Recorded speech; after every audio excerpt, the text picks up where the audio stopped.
자, 오늘 우리가 함께 살펴볼 문헌은 내용이 꽤나 도발적입니다. 이 자료는 전 세계적인 거대 종교기관인 로마 카톨릭 교회가 순수한 성경적 바탕 위에 세워진 게 아니라고 아주 직설적으로 말하고 있거든요.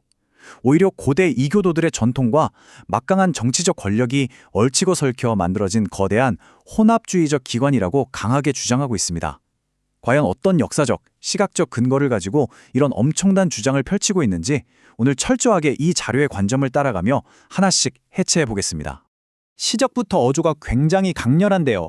이 문헌은 카톨릭 교회가 스스로의 영적 능력이 아니라 로마 제국과 신성 로마 제국의 정치적, 군사적 뒷받침을 통해 성장했다고 못 받고 있습니다. 그러니까 교회의 부흥이 성경적인 순수성에 의한 게 아니라 철저하게 제국주의적 권력 확장의 선물이라는 단호한 전제를 깔고 시작하는 거죠. 이 텍스트는 수백 년의 역사와 신학을 넘나들면서 아주 다야각적인 비판을 쏟아내고 있는데요. 전체적인 그림을 쉽게 잡으실 수 있도록 저자의 방대한 주장들을 이렇게 5가지 핵심으로 정리해봤습니다.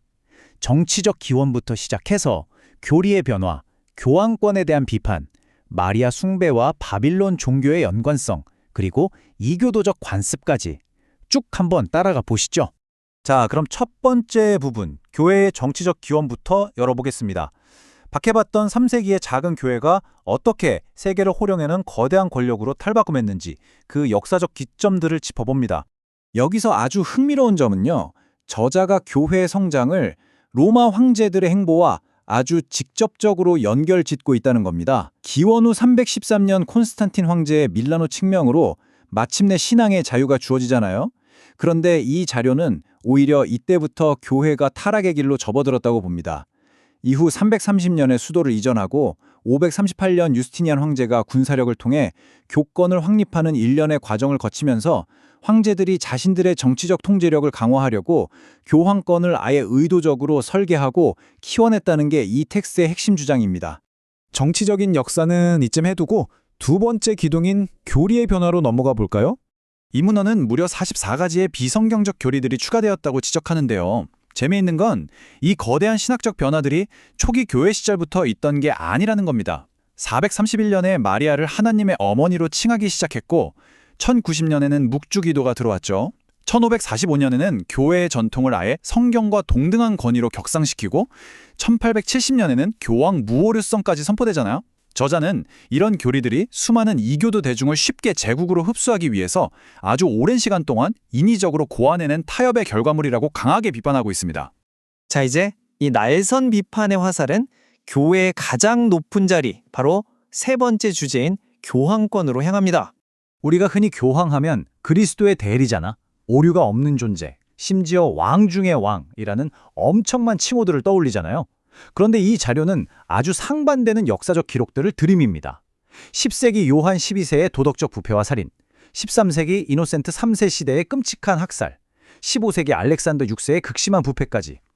구체적인 역사 속 교황들의 타락상을 낱낱이 고발하면서 그 거룩한 타이틀과 씁쓸한 현실 사이의 거대한 괴리를 아주 날카롭게 꼬집고 있는 거죠.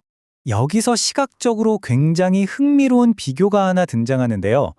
고대 바빌론의 반인반어, 즉 물고기 신인 다곤 사제들의 모습과 교황이 쓰는 저 전통적인 주교관을 나란히 놓고 한번 보시죠. 실루엣이 정말 비슷하지 않나요? 텍스트는 교황이 쓰는 이 관이 성경적 기원을 가진 게 아니라 바빌론의 다곤신 사제들이 쓰던 제관의 디자인을 그대로 물려받은 명백한 증거라고 주장합니다. 이런 시각적인 평행이론은 네 번째 섹션, 마리아 숭배와 바빌론 종교의 연관성 부분에서 절정에 달합니다. 자료의 주장은 이렇습니다. 카톨릭의 마리아 숭배는 성경에서 온 게 아니라는 거예요. 고대 이집트 여신 이시스가 아들 호루스를 안고 있는 조각상, 그리고 마리아가 아기 예수를 안고 있는 모습, 구도나 상징성이 놀라울 정도로 흡사하죠. 저자는 마리아 숭배가 고대 바빌론에서 시작된 어머니 여신 숭배가 이집트를 거쳐서 이름만 마리아와 예수로 교묘하게 포장되어 수입된 거라고 말합니다. 이 주장은 화려한 왕관을 쓴 고대 바빌론의 우상과 마리아 우상 사이의 비교에서도 똑같이 이어집니다. 그러니까 로마 교회가 국교가 되면서 세력을 막 확장해야 하잖아요. 그때 기존의 이교도 여신을 믿던 사람들을 거부감 없이 끌어안기 위해서 그들이 믿던 우상의 이름만 슬쩍 마리아로 바꿨다는 겁니다. 이게 바로 이 거대한 종교가 가진 혼합주의의 결정적인 단서라는 거죠. 이제 마지막 5번째 섹션으로 넘어가 보겠습니다. 여기서는 거시적인 역사를 넘어서 우리가 흔히 접하는 일상적인 의식과 사제 계급 구조마저 철저하게 해부합니다.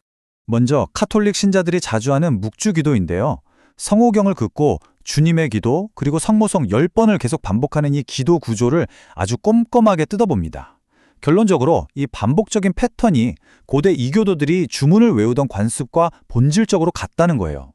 마태복음에 보면 이방인들처럼 중언부언하지 말라고 하신 명령이 있는데 이걸 정면으로 위반하고 있다고 아주 강도 높게 비판하고 있습니다. 사제 계급에 대한 지적도 상당히 파격적입니다. 교황 다음가는 직분인 추기경, 영어로 카디널이라고 하죠. 성경에는 아예 등장하지 않는 직분인데 이 단어가 문의 경첩을 뜻하는 라틴어 카르도에서 유래했다는 겁니다. 원래 로마의 문 듀올의 신인 야누스를 모시던 이교도 사제들의 직함이었다는 거죠. 추기경들의 그 붉은 옷 역시 이교도 사제들의 복장과 일치한다고 덧붙입니다. 게다가 신부님을 부를 때 father라고 호칭하는 것조차 땅에 있는 자를 아비라 부르지 말라는 성경의 명백한 위반이라고 지적하네요.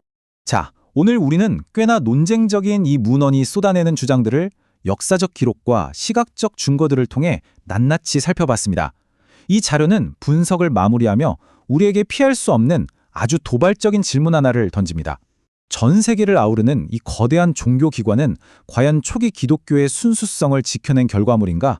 아니면 이교도 문화와 정치 권력이 결탁해 만들어낸 역사상 최고의 혼합주의적 걸적인가?